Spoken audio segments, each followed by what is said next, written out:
আসসালামু আলাইকুম। মোহাম্মদ রহমান, ভালোবাসা বাংলাদেশ থেকে বলছি। আজ 30শে সেপ্টেম্বর 2024।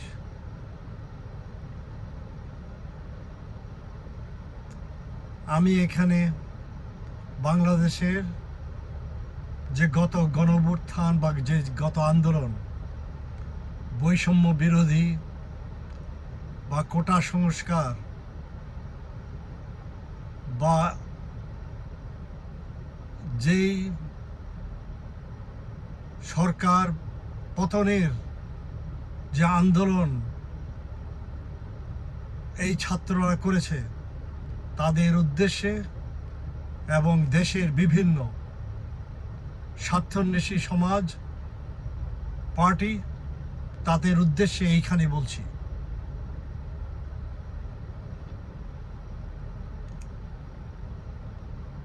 5ই আগস্ট আমাদের যে গণঅভ্যুত্থান হয়েছে, তার জন্য প্রথমেই আমি বাংলাদেশের অপামর জনসাধারণ এবং যেই সমস্ত ছাত্র নেতা কর্মী যারা জীবন দিয়েছেন, তাদের জন্য আল্লাহর কাছে মাগফিরাত কামনা করছি।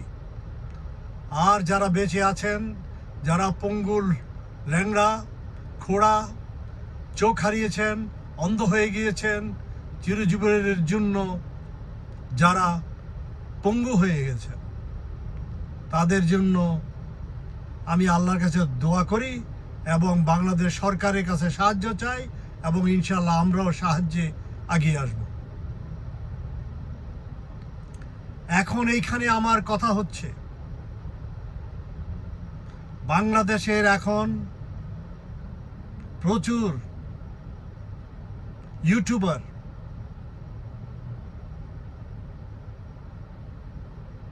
বিভিন্ন দল বলছেন যে আন্দোলন এটা শুধু ছাত্র সমাজের নয়। এটা নিঃসন্দেহে ওনারা ঠিক কথা বলেছেন। এই আন্দোলনের পিছনে পুরা দেশ, জাতি, সারা বিশ্বের রেমিটেন্স যোদ্ধা, সারা বিশ্বের বাংলাদেশি জনগণ ঝাঁপিয়ে পড়েছিল। এখন কথা হচ্ছে,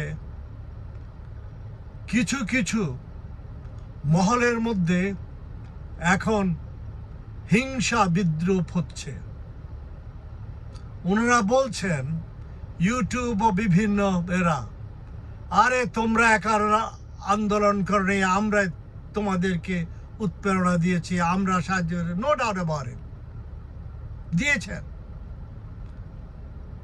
তো সেটা নিয়ে থাকেন, আপনাদের প্রশংসা সময় মতো করা হবে। এখন কেন ছাত্রদের এই আন্দোলনের ফসলকে আপনারা নষ্ট করতে চাচ্ছেন? সমস্ত ইউটিউবার যেই হন, আপনি এত প্রশংসিত ইউটিউবার ছিলেন, আপনাকে অনেকে ভারতের র এজেন্ট বলেছে, কিন্তু আমরা বলিনি। আপনি কি এখন প্রমাণ করতে চান যে তারা ঠিক?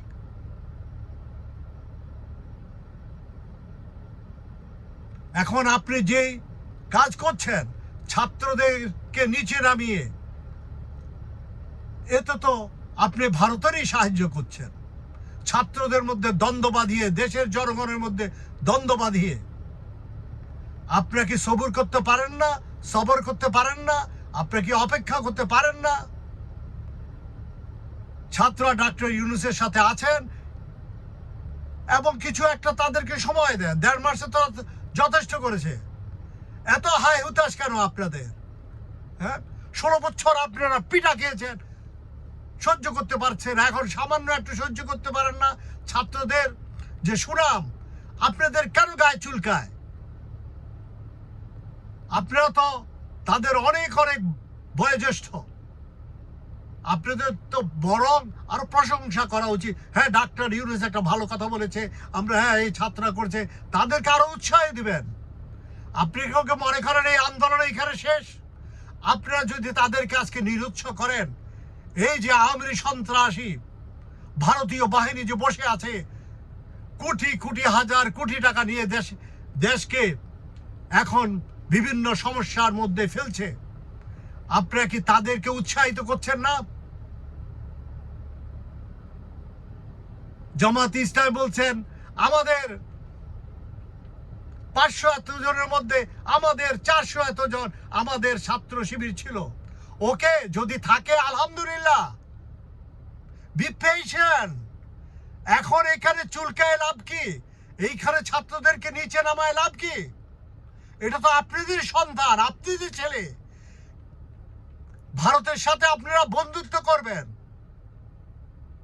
দেখেছেন কি হয়েছে হিজবুল্লাহ নাসরুল্লাহ, দেখেছেন প্যালেস্টাইনের প্রধান কি হয়েছে। মাসাদের সমস্ত এজেন্ট তাদের ভিতরে ঢুকে গিয়েছে।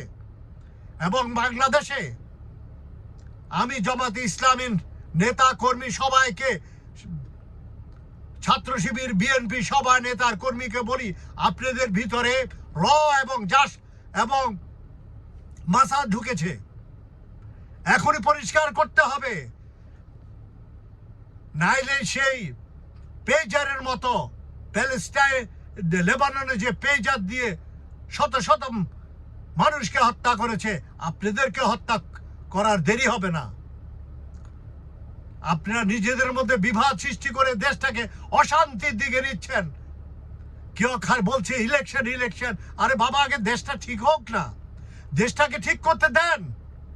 বেচারা ডাক্তার ইউনূস চেষ্টা করতেছে, হাজার হাজার কোটি টাকা আনতেছে, এবং আপনারা যদি তাকে সহযোগিতা না করেন, সমস্ত চতুর্দিকে চোর, 16 বছর চুরি করে সব বরবাদ করে দিয়েছে, আর আপনারা এখানে অশান্তি সৃষ্টি করতেছেন। এখন আপনারা ক্রেডিট নেওয়ার জন্য আমার 400 জন, আবার এখান দিয়ে বিএনপি বলতেছে আমার 500 জনের শহীদের মধ্যে আমাদের 450। আরে বাবা, হয়েছে শহীদ, অপেক্ষা করো না কেন? দেশটাকে ঠিক হতে দাও। তোমরা কামড়া কামড়ি করে করছো, ছেলেদেরকে কেন অ্যাপ্রিসিয়েট করো না, যেন আগামী আন্দোলনে ছেলেরা ঝাঁপিয়ে পড়তে পারে। এক মা বলেছে, আমি আর এই ধরনের বাচ্চা জন্ম দিব না যে দেশের জন্য জীবন দেয়। কেন? আপনাদের বেঈমানির জন্য। আপনারা দেশকে ভালোবাসেন না, আপনার ক্ষমতা আর ফুটানি আর নিজের নাম ফুটানোর জন্য। ডাক্তার শফিক, আপনাকে কেন এতবার ইয়ের মধ্যে আসতে হয়? আপনি চুপ থাকতে পারেন না? এখন আপনাকে বক্তৃতা না দিলে হয় না? আপনার ছেলেকে ঢাকা ইউনিভার্সিটির প্রধান বানাচ্ছেন, আপনিও কি পরিবারতন্ত্র বানাইতে চাচ্ছেন জামাত ইসলামের মধ্যে? আওয়ামী লীগ বিএনপি তো পরিবারতন্ত্র ছিল, এখন তো দেখা যায় যে জামাত ইসলামও পরিবারতন্ত্র হচ্ছে। জামাত ইসলামের যেসব কর্মীরা, বড় দুঃখ, আমাদের দেশের নেতা কর্মীরা কখনো তার নেতার দোষ শুনতে চায় না।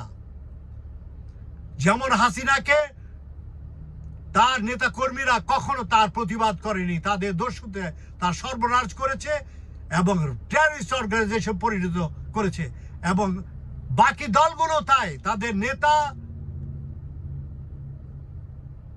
হচ্ছে তাদের সব নেতা, তো তাদের আল্লাহ না। কেন তার সমালোচনা করা যাবে না? কেন তার প্রতিবাদ করা যাবে না? একটার পর একটা ভুল করে যাচ্ছে ডাক্তার শফিক। এর থেকে একমাত্র এখন দেখছি তারেক জিয়া একটু কনস্ট্রাকটিভ কথা বলছেন, কিন্তু সমস্যা হচ্ছে তারেক জিয়ার বিএনপি তারেক জিয়ার হাতে নাই। এই ভারতের দালাল মির্জা ফখরুল এবং তার আশেপাশে আরো আছে তারেক জিয়া। আপনি ইমিডিয়েটলি তাদেরকে লাথি মেরে দল থেকে বের করে দেন। এরা আপনার সর্বনাশ করবে, আপনি উঠতে দিবে না, আসতে দিবে না। যত সহসা যত শীঘ্রই জামাতে ইসলাম বিএনপি আপনার সঠিক হন এবং এই বিপ্লবী ছাত্র আন্দোলনের বৈষম্য বিরোধী ছাত্র নেতা কর্মীদেরকে আপনারা বলেন, আমরা যদি তোমাদের বিরুদ্ধে কোনো কিছু ভুল করে থাকি, উই আর সরি। আমরা তোমাদেরকে ভালোবাসি, আমরা তোমাদের পক্ষে আছি, আমরা তোমাদের পক্ষে দাঁড়াবো এবং থাকবো। তাইলে বাংলাদেশের সমস্যার সমাধান হবে। এই ভারত, এই যে কুকি চীন, এই যে চাকমা, এই যে সমস্ত গন্ডগোল করছে, এই যে বাইতুল মোকাররমের ইমামকে পিটিয়েছে, মুসল্লিদেরকে পিটিয়েছে, ফরিদপুরে এইসব ঘটনা করেছে, কখন হয়েছে? ডাক্তার শফিকুর রহমান যখন বলেছেন আমরা তাদেরকে মাফ করে দেব, যখন আপনি বলতেছেন আমরা ভারতের সাথে বন্ধুত্ব করব, ফকির বলছে যখন আমরা ভারতকে কোনো আমাদের দেশের ভিতর কোনো বিদেশি সন্ত্রাসী ভাই রাখবো না। আরে আমরা তো সন্ত্রাস দেশ নয়। আপনার ভারতের কাছে এই কমিটমেন্ট করার কি প্রয়োজন? ভারতকে আপনার ভারতে একবার আমেরিকার আশায় আপনি বসে থাকেন, আমেরিকা আপনাকে একদম কোলের মধ্যে বসায় দিবে, আপনাকে ক্ষমতায় বসায় দিবে, আবার অমুক মনে করতে ভারতের সাথে দোস্তি করলে আমরা একদম আগিয়ে যাব। নো, যতদিন আপনারা জনগণকে ভালোবাসবেন না, জনগণ আপনাদেরকে ভালোবাসা দিবে না, ততদিন পর্যন্ত আপনারা কিচ্ছু করতে পারবেন না। আপনারা 16 বছর কিচ্ছু করতে পারেন নাই। আপনাদের বহুত নেতা কর্মী 400-500 মারা, তার থেকে অনেক বেশি মারা গেছে, কিন্তু পারছেন আপনারা স্বাধীনতা অর্জন করতে? আজকে কেন পেরেছেন? আজকে পেরেছে ছাত্ররা এই জন্যে যে তাদেরকে বাংলাদেশের জনগণ বিশ্বাস করেছে। আপনাদের কাউকে বিশ্বাস করে না, কোনো পলিটিক্যাল পার্টিকে বাংলাদেশের জনগণ বিশ্বাস করে না। এই ছাত্রদেরকে বিশ্বাস করেছে বলে আজকে এই আন্দোলন সফল হয়েছে, এবং আপনারা তাদের পিছে আসেন এবং সরি বলে সব ঠিক করেন, নাইলে বাংলাদেশের ভবিষ্যৎ খারাপের দিকে যাচ্ছে। ইনশাআল্লাহ আমরা এই ছাত্রদেরকে নিয়ে হয়তো আরেকটা আন্দোলন করব, তখন বাংলাদেশের সমূলে আপনাদেরকেও লাথি মেরে আমরা দেশ থেকে বের করব ইনশাআল্লাহ। বাংলাদেশ জিন্দাবাদ।